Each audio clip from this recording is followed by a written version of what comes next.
कर्नाटक के वज़ीर आला सिद्धारामैया गुलबर्गा में मुनक़्क़िदा कल्याणा कर्नाटक लिबरेशन डे तकरीब में शरीक थे। उन्होंने यहाँ 76वीं यादगारी तकरीब के मौके पर कौमी परचम लहराया।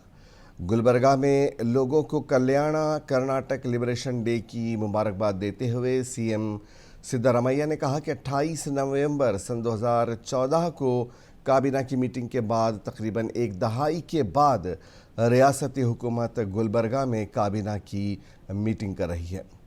तरक्याती कामों का ऐलान करते हुए सिद्धारामैया ने कहा कि रियासती हुकूमत गुलबर्गा शहर को एक स्मार्ट सिटी बनाने के लिए 1685 करोड़ रुपए की तखमीना सरमायाकारी का मंसूबा बना रही है, जिससे यहाँ के बाशिंदों के मेयार ज़िंदगी में बेहतरी आएगी और पसमानदा अजला में सरमायाकारी को राग़िब किया जाएगा। चीफ मिनिस्टर का कहना था कि कल्याणा कर्नाटक के अजला में ख़्वातीन और बच्चों में ग़िज़ाइयत की कमी बाइस तशवीश है।